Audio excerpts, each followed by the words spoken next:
ഒരു കാലം ഉണ്ടായിരുന്നു, there was an era. അന്നത്തെ പിള്ളേർ എന്നൊക്കെ പറയുന്നില്ല, I'm not sure how many of you know that era, but for me personally growing up, Michael Jackson എന്ന് പറഞ്ഞ ഒരു ലെജൻഡ് ഉണ്ടായിരുന്നു, a living legend. അപ്പോൾ എന്തുകൊണ്ട് മലയാളം സിനിമയിൽ ഇതുവരെ ആ ഒരു ഇൻഫ്ലുവൻസ് നമ്മൾ കണ്ടില്ല? കോമഡി ആയിട്ടൊക്കെ നമ്മൾ കണ്ടിട്ടുണ്ട്, but in the real form there was something that we used to call the moonwalk. Let's welcome the crew of Moonwalk.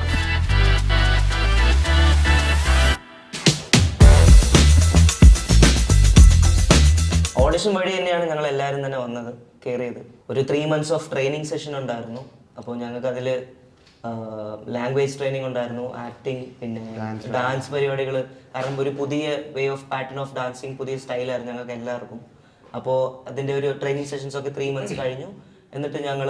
എന്നിട്ടാണ് ഞങ്ങൾ ഷൂട്ടിലേക്ക് പോയത്. പിന്നെ പുതിയ ടീം, ഞങ്ങൾ എല്ലാവരും പുതിയ ആൾക്കാർ. അപ്പോൾ അതൊരു ഫ്രഷ് എനർജി തന്നെയാണ്. വർക്ക് ചെയ്യാനും വെരി ഇൻട്രസ്റ്റിംഗ്, എന്താ പറയുക, ആ മൊത്തത്തിലൊരു ഇൻട്രസ്റ്റിംഗ് ആയിട്ടുള്ളൊരു സാധനത്തിൽ തന്നെയാണ് പിടിച്ചു പോയത്. And I am very happy to be a part of this film. ഞാൻ ഏറ്റവും ലാസ്റ്റ്, അതായത് ഈ ബോയ്സ് ഗ്യാങ് ആണ് ആദ്യം അവിടെ സെറ്റ് ആയിരുന്നു. ബിക്കോസ് അവർക്കായിരുന്നു 3 മാസത്തെ ട്രെയിനിങ്.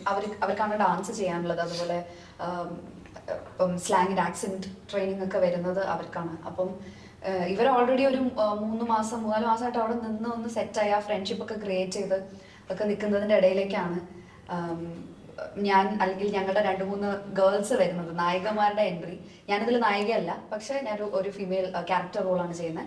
അപ്പം എനിക്കൊരു പേടി ഉണ്ടായിരുന്നു, എങ്ങനെയായിരിക്കും അത്. എൻ്റെ ഷൂട്ട് ചെയ്യുന്ന ആദ്യത്തെ സിനിമ കൂടെയാണ്. അപ്പോൾ ആദ്യമായിട്ടാണ് ഞാനൊരു സിനിമയുടെ സെറ്റിൽ പോയിട്ട് അഭിനയിക്കാൻ പോകുന്നത്. അപ്പോൾ എനിക്കൊരു ടെൻഷൻ ഉണ്ടായിരുന്നു എൻ്റെ ഉള്ളിൽ, എങ്ങനെയായിരിക്കും, how it's gonna B, because എല്ലാം പരിചയമില്ലാത്ത ആളുകളാണ്. എങ്ങനെയായിരിക്കും എന്ന് എനിക്ക് നല്ല ഡൗട്ട് ഉണ്ടായിരുന്നു. പക്ഷേ ഇറ്റ് വാസ് അമേസിങ്. എല്ലാവരും നല്ല കമ്പനിയായിരുന്നു. Still we have that friendship. ആർക്കും പരസ്പരം ഒരു ഈഗോ ഇല്ല. ആർക്കും പരസ്പരം ഇപ്പം ഡാൻസ് ചെയ്യും, അറിയാത്ത ആളുകൾ അറിയില്ല എന്ന് പറയും, അറിയാവുന്ന ആളുകൾ അവർക്ക് ഒരു ഇതും ഇല്ലാതെ പഠിപ്പിച്ചു കൊടുക്കും. അതൊക്കെ ഇറ്റ്സ് എ ഗ്രേറ്റ് തിങ്. അപ്പം എനിക്ക് ഒത്തിരി എന്താ പറയുക, ഫ്രഷ് ആൻഡ് ഒരു ഹാപ്പി മെമ്മറിയാണ് മൂൺവാക്ക് എന്ന് പറയുന്നത്. നമ്മുടെ ഡയറക്ടർ തന്നെയാണ് നമ്മളെ മാക്സിമം സപ്പോർട്ട് ചെയ്തത്. നമ്മൾ ഇത് ഈ 80s നമ്മുടെ ലുക്സ് ആയാലും, നമ്മുടെ കോസ്റ്റ്യൂംസ് ആയാലും, നമ്മുടെ മീൻസ് ഔട്ട്ഫിറ്റ്സ് ആയാലും, നമ്മുടെ ട്രാവലിംഗ്, നടക്കുക, വാക്കിംഗ്, എല്ലാം നമ്മുടെ സ്റ്റൈലെല്ലാം പുള്ളിക്കാരനാണ് നമ്മളെ ഒരു ഡിസൈൻ ചെയ്ത് മോൾഡ് ചെയ്ത് ഇങ്ങനെ ഭയങ്കര പേഷ്യൻ്റ് ആയിട്ട്, അതും കൂടെ പറയണം, ഭയങ്കര പേഷ്യൻ്റ് ആയിട്ട് നമുക്ക് എല്ലാം ഇൻസേർട്ട് ചെയ്ത് നമ്മളെ ഫുൾ ബിൽഡ് ചെയ്ത് തന്നത് പുള്ളിക്കാരൻ തന്നെയാണ്. പുള്ളിക്കാരുടെ തന്നെ ഫ്രണ്ട്സിന്റെ ഓരോരോ ഇൻസ്പിറേഷൻ കഥകളും അങ്ങനെ ഓരോ സാധനങ്ങളൊക്കെ പറഞ്ഞു തന്നിട്ടും, പിന്നെ കുറെ പേര് അവരുടെ അനുഭവങ്ങൾ പറയാൻ വേണ്ടി നമ്മോട് വന്നിട്ടുണ്ട്. അങ്ങനെ കുറെ റെഫറൻസ് അങ്ങനെ വിനോദേട്ടനായാലും സുനിലേട്ടനായാലും അങ്ങനെ കുറെ കാര്യങ്ങൾ, കുറെ ക്യാരക്ടേഴ്സിന് ഇപ്പൊ ഈ പറയും പോലെ കുറെ ആൾക്കാരെ കാണിച്ചിട്ട് ഈ ആൾക്കാർ ഇങ്ങനെ ആയിരുന്നു, അപ്പൊ നിങ്ങൾക്ക് വേണമെങ്കിൽ ഈ ആളുടെ മാനറിസം നിങ്ങൾക്ക് പിടിക്കാം, മീൻസ് ആ കാലഘട്ടത്തിൽ ഇങ്ങനെ ആയിരുന്നു, മീൻസ് അവരുടെ വേ ഓഫ് അവർ പോകുന്നത്, അവരുടെ ട്രാവൽ, അവർ ഉണ്ടാക്കുന്ന വൈബും അല്ലെങ്കിൽ ഒരു ഓറ ഇങ്ങനെ ആയിരുന്നു, അതിപ്പോ നിങ്ങൾ അത് ക്രിയേറ്റ് ആവണം, മീൻസ് നമ്മൾ സ്ക്രിപ്റ്റഡ് ആയി പോകണം എന്നുള്ളൊരു നമ്മളെ മറ്റേ ഇങ്ങനെ പ്രഷർ ചെയ്തിട്ടില്ല. നമുക്ക് അത് ഫോൺ യൂസ് ചെയ്തെന്ന് പറയുന്ന ഓർമ്മയുണ്ട്. ഫോൺ ആരും യൂസ് ചെയ്യാൻ പറ്റില്ല. ഈ പറഞ്ഞ പോലെ നമ്മൾ ഈ പറയും 3 മാസം ട്രെയിനിങ് എന്ന് പറഞ്ഞ പോലെ ആ ട്രെയിനിങ് സ്റ്റാർട്ട് ചെയ്തപ്പോൾ തൊട്ട് എല്ലാവരും ഒരുമിച്ചായിരുന്നോണ്ട് അത് അങ്ങനെ തന്നെയായിരുന്നു, ഒരു ഫാമിലി പോലെ തന്നെയായിരുന്നു. ആ ഒരു എന്താ പറയാ, നമ്മൾ ആ ഒരു ബോണ്ട് ക്രിയേറ്റ്, ആ കെമിസ്ട്രി അങ്ങനെ തന്നെ ക്യാരി ഓവർ.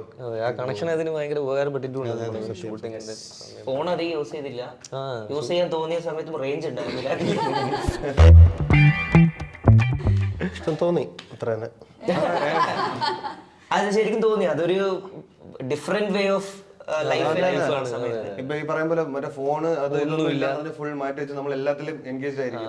ഇപ്പൊ ബീച്ചിലാണ് പോകണമെന്നുണ്ടെങ്കിൽ എല്ലാവരും ബീച്ചിൽ എല്ലാവരും പോവാണ്, തമ്മിൽ നമ്മൾ അവിടെ പോവാ, ഇത് ചെയ്യാ, വേറെ രീതിയിലാണ് മൊത്തം കറങ്ങി. അതെ, മൊത്തം കറങ്ങി. പക്ഷെ ഒരു ഫോട്ടോ പോലും നിങ്ങളുടെ കയ്യിലില്ല. മൊത്തം കറങ്ങി. അതെ, നമ്മളത് ശരിക്കും നമ്മുടെ ജനറേഷനിലോട്ട് വരുമ്പോൾ നമ്മൾ എല്ലാവരും ഏതെങ്കിലും ഫോണിലിരിക്കുക, അല്ലാതെ ഇൻസ്റ്റാഗ്രാം റീൽസ്, അത് ഇതെല്ലാം നമ്മൾ സ്വൈപ്പ് ചെയ്തോണ്ടിരിക്കും. നമുക്ക് ശരിക്കും അത് എൻജോയ് ചെയ്യാൻ പറ്റുന്നത് കാരണം ആ സമയത്ത് നമ്മൾ തീരെ ചെറുതായിരുന്നു. ആ സമയത്ത് യൂത്ത് എങ്ങനെയായിരിക്കും എന്നുള്ളത് മനസ്സിലായത്. 90s കിഡ്സ് ആണ് പേര് മാത്രമേ പ്രത്യേകിച്ച് അങ്ങനെയൊന്നുമില്ല. പുള്ളി പടം കണ്ടിട്ട് മലയക്കോട്ടെ വാലിബലിന് ഓഡീഷൻ വിളിച്ചിരുന്നു, അത്ര തന്നെ. എന്നെയും ഇവനെയും അവനെയും വിളിച്ചിട്ടുണ്ടായിരുന്നു. അല്ല, ഞാൻ ഈ മലയക്കോട്ടെ ചെയ്യുന്ന സമയത്ത് ഇടയ്ക്ക് ചോദിച്ചിട്ടുണ്ടായിരുന്നു മൂൺവാക്കിനെ പറ്റി. അങ്ങനെ അധികം എന്നോട് പറഞ്ഞില്ല, അത് വരും എന്നുള്ളത് മാത്രം എനിക്കറിയാം. പിന്നെ അതിനെപ്പറ്റി ചർച്ച ചെയ്യാനും മുൻപതിനെ പറ്റി ചോദിക്കാനോ ഞാൻ നിന്നിട്ടില്ല. പിന്നെ അത് എങ്ങനെ കറങ്ങി തിരിഞ്ഞ് ലിസിൻ സാറിൻ്റെ അടുത്ത് എത്തുകയും പിന്നെ ഇതിപ്പോൾ ഒരുമിച്ച് വരുന്നു എന്നുള്ള ഒരു സന്തോഷത്തിലാണ് നമ്മളെല്ലാവരും. പുള്ളി ഒന്ന് കാണണമെന്നുണ്ടായിരുന്നു പുള്ളി, പക്ഷേ ഇതുവരെ ഞാൻ കണ്ടിട്ടില്ല. പുള്ളിയെ കാണുന്നത് ഞങ്ങളാരും ഫൈനൽ ഔട്ട് സത്യം ഇതുവരെ കണ്ടിട്ടില്ല. പിന്നെ ഈ 5 years ആയിട്ട് പടത്തിന്റെ ഓരോ സ്റ്റേജും ഓരോ ഡെവലപ്പിംഗ് സ്റ്റേജ് ആയിരുന്നു. പടം ഇവോൾവ് ചെയ്താണ് ഇപ്പം റിലീസ് ആവാൻ വേണ്ടി പോകുന്നത്. പിന്നെ ഇവർക്ക് തന്നെ 1-2 ലുക്ക് ചേഞ്ച് ഒക്കെ വരുന്നുണ്ട്. അപ്പൊ അതിന്റെ ഒരു സമയമാണ് ഇപ്പം ഇത്രയും നാളെടുത്തത്. കുറച്ചുപേര് ഡാൻസേഴ്സ് അല്ല, അപ്പൊ അവരെ പഠിപ്പിക്കാൻ വേണ്ടിയിട്ട് നമ്മളും കൂടെ അതിനുവേണ്ടി ജോയിൻ ചെയ്തു എന്നുള്ളതാണ്. നമ്മള് ഡാൻസേഴ്സ് ആണ്, അപ്പൊ നമ്മളെയും കൂടെ അവരെ ടീച്ച് ചെയ്യുന്ന പറയുമ്പോൾ നമുക്ക് അത് ഇരട്ടി പണിയായിരുന്നു. പക്ഷെ നമ്മൾ എൻജോയ് ചെയ്തു. കാരണം വെച്ചാൽ നമ്മളൊരാളെ പഠിപ്പിക്കുമ്പോൾ നമ്മൾ കുറച്ചുകൂടി ഇമ്പ്രൂവ് ആവുകയാണ്. അതുകൊണ്ട് ഇപ്പൊ അനുനാദിനെ ആയിരുന്നാലും വേറെ കുറെ ആൾക്കാർ ഡാൻസേഴ്സ് അല്ലായിരുന്നു, ഇപ്പൊ അവൻ നല്ല ഡാൻസറാണ്. അപ്പൊ ഇപ്പൊ മൊത്തത്തിൽ നമ്മളൊരു ക്രൂ സെറ്റ് ആയപ്പോഴത്തേക്കും ആ ഒരു വൈബും ഇതും വന്നതുകൊണ്ടാണ് നമ്മളിപ്പോ ഇങ്ങനെ ഇരിക്കുന്നത്. That's what I said before. Like, ആർക്കും പരസ്പരം ഒരു ഈഗോ ഒന്നും ഇല്ലാണ്ട്, ഇപ്പം അറിയാത്തവരാണെങ്കിൽ എനിക്ക് അറിയില്ല എന്ന് പറയും, അറിയുന്നവരാണെങ്കിൽ പഠിപ്പിച്ചു കൊടുക്കാൻ റെഡിയാണ്. അങ്ങനെ ഒരു ക്രൂ ആയിരുന്നു. അതുകൊണ്ടാണ് എല്ലാവരും ഇത്രയും കംഫർട്ടബിൾ ആയത്. ഞാനും ഇവരുടെ കൂടെ എല്ലാം ഡാൻസ് പഠിച്ചിട്ടുണ്ട്. എനിക്ക് ഡാൻസ് സീക്വൻസ് ഇല്ല ഇതിനകത്ത്. അല്ല, ഡാൻസ് സീക്വൻസ് ഇല്ലാത്ത ആള് വരെ ഡാൻസ് പഠിച്ചു. അതാണ് മൂൺ വാക്ക്. ഇവരുടെ എല്ലാം പഠിച്ചു. അല്ല, അതൊരു മാജിക് ആണ്. ഒരു മ്യൂസിക് കേൾക്കുമ്പോൾ നമ്മൾ പഴയ കാലത്തിലേക്ക് പോകുന്നത് തന്നെ ഒരു മാജിക് അല്ലേ. ഇതിപ്പം പ്രശാന്ത് സാറ് നല്ല രീതിയിൽ ചെയ്തു എന്നുള്ളതാണ് നമ്മുടെ വിശ്വാസം. അത് കുറെ പേര് നമുക്ക് മെസ്സേജ് അയക്കുന്ന ആ കാലഘട്ടത്തിൽ ഉണ്ടായിരുന്ന ആൾക്കാർ ആ മ്യൂസിക് കേൾക്കുമ്പോൾ തന്നെ നമുക്ക് പഴയ രീതിയിൽ പോകാൻ പറ്റുന്നുണ്ട്, നമുക്ക് അത് റിയലൈസ് ചെയ്യാൻ പറ്റുന്നുണ്ടെന്ന് പറയുന്നത് തന്നെ നമുക്ക് തന്നെ സന്തോഷമുണ്ട് അത് കേൾക്കുമ്പോൾ. ചെയ്തിട്ടുണ്ട് സാർ. പെട്ടെന്ന് കണക്ട് ആവും, വിഷ്വലി പെട്ടെന്ന് കണക്ട് ആവും.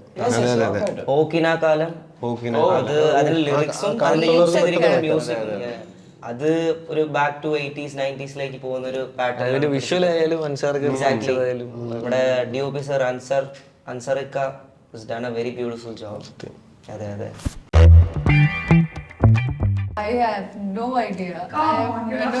സത്യമായിട്ട് എനിക്ക് അറിയില്ല എന്താണ് അതിന്റെ ഗ്രോത്ത് എന്ന്. അതിനെ കുറിച്ച് എനിക്ക് അറിയില്ല. ഞാൻ വിളിക്കാനിരിക്കുക. ഇതൊക്കെ ഈ തിരക്കൊക്കെ ഒന്ന് കഴിഞ്ഞിട്ട് എന്തായി എന്തെങ്കിലും ചോദിക്കാനായിട്ടിരിക്കുക. എനിക്ക് അതിന്റെ സെക്കൻഡ് പാർട്ടിനെ കുറിച്ച് എനിക്ക് വലിയ ധാരണയില്ല, അതുകൊണ്ടാണ്. ഇല്ലെങ്കിൽ എന്തായാലും ഞാൻ അറിയില്ല. ഞങ്ങളെല്ലാരും മാനിഫെസ്റ്റ് ചെയ്യാം, എന്തായാലും ഉണ്ടാവണം. നീയെങ്കിലും മാനിഫെസ്റ്റ് ചെയ്യുന്നു. അപ്പം പ്രേമലു 2 ഇപ്പൊ ഞാനുണ്ടോ ഇല്ലയോ എന്നുള്ളത് അവിടെ അത്ര വലിയ ഫാക്ടർ ഒന്നും അല്ല. പ്രേമലു 2 ആ സ്ക്രിപ്റ്റ്, ആ പടത്തിന് വേണ്ടിയിട്ട് ഞാനും ലുക്കിംഗ് ഫോർവേഡ് എന്തായാലും.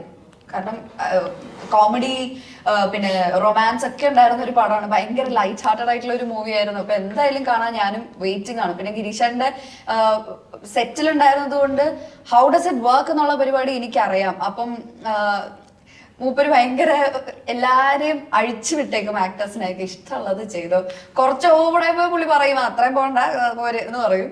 അപ്പം സെക്കൻഡ് പാർട്ട് വരുമ്പോഴും നമുക്കത് അറിയാൻ പറ്റുമല്ലോ. ഓക്കെ, ഇതിങ്ങനെ ആയിരിക്കും, ഇവര് കൈ നിട്ടതാണോ, അതൊക്കെ അറിയാൻ വേണ്ടിട്ട് ഞാനും വെയിറ്റിംഗ് ആണ്. അത് ഞാൻ ഭയങ്കര ബ്ലെസ്ഡ് ആണെന്ന് വിശ്വസിക്കുന്നുണ്ട്. കാരണം 2 ലെജൻഡ് ആയിട്ടുള്ള ആൾക്കാരുടെ കൂടെയാണ് ഞാൻ ആദ്യം വർക്ക് ചെയ്യുന്നത്. പക്ഷെ എന്റെ ആശാൻ എന്ന് പറഞ്ഞു കഴിഞ്ഞാൽ വിനോദ് സാറാണ്. മൂൺ വാക്ക് ആണ് എന്റെ ആശാൻ, എന്നെ സിനിമയിലേക്ക് കൊണ്ടുവരുന്നത്. ഇപ്പം ഈ മൂൺ വാക്ക് ഇറങ്ങാൻ പോകുന്നത് എന്റെ 2 ആശാന്മാരുടെ കയ്യിൽ നിന്നാണ്. വിനോദ് സാർ വിത്ത് LJP ആണ്. അതും ഒരു ഭാഗ്യമാണ് എനിക്ക്. അപ്പം ലാലേട്ടനോട് വർക്ക് ചെയ്യാൻ പറ്റിയത് എന്താ പറയാ, അത് ഭാഗ്യമല്ലേ? അത് വലിയൊരു ഭാഗ്യമാണ്. വെച്ചാൽ മലയാളത്തിന്റെ ഒരു മഹാനടന്റെ കൂടെ സ്ക്രീൻ ഷെയർ ചെയ്യുക, പുള്ളിയുടെ കൂടെ ഒന്ന് അഭിനയിക്കുക എന്ന് പറഞ്ഞാൽ വലിയ ഭാഗ്യമില്ല. എത്രയോ ആക്ടേഴ്സ് കൊതിക്കുന്ന കാര്യമാണ്. എനിക്കത് പെട്ടെന്ന് കിട്ടിയിട്ട് ഞാൻ അതാണ് ഞാൻ ഭയങ്കര ബ്ലെസ്ഡ് ആണെന്ന് വിശ്വസിക്കുന്നുണ്ട്. ഇത് മുന്നോട്ട് പോട്ടെ, അടുത്തടുത്ത് പടങ്ങൾ ലാലേട്ടനോട് ചെയ്യാൻ പറ്റട്ടെ. ഇല്ല, കുറെ സമയം അങ്ങനെ എടുത്തിട്ടില്ല. കഴിഞ്ഞ വർഷം ഷൂട്ട് ഉണ്ടായിരുന്നു നമുക്ക്.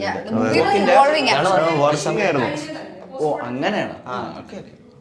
ഓൾസോ ഇത് ഞങ്ങളുടെ മാത്രം, ഞങ്ങൾ അത് എല്ലാ സ്ഥലത്തും ഞാൻ അതാണ് പറയുന്നത്, ഞങ്ങളുടെ മാത്രം എഫേർട്സ് അല്ല.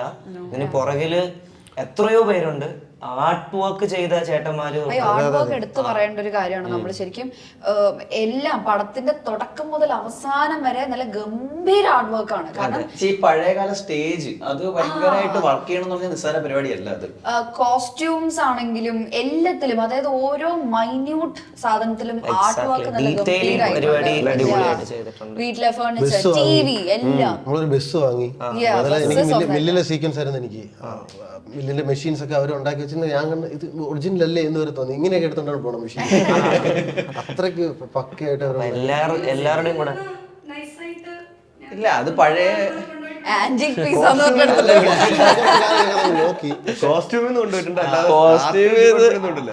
അവിടെ ഉണ്ടായിരുന്ന എല്ലാം ആന്റിക് പീസസ് ആയിരുന്നു. അല്ലേ? ഇവർക്ക് കിട്ടിയ കോസ്റ്റ്യൂം ഒക്കെ നല്ല ചെത്ത് കോസ്റ്റ്യൂം ആയിരുന്നു. അത് കാണുമ്പോഴേ പക്ഷെ എനിക്ക് എന്റെ കോസ്റ്റ്യൂംസ് ഭയങ്കര ഇഷ്ടമായിരുന്നു. എനിക്ക് ശരിക്കും എന്റെ സാബുചേട്ടനില്ലേ?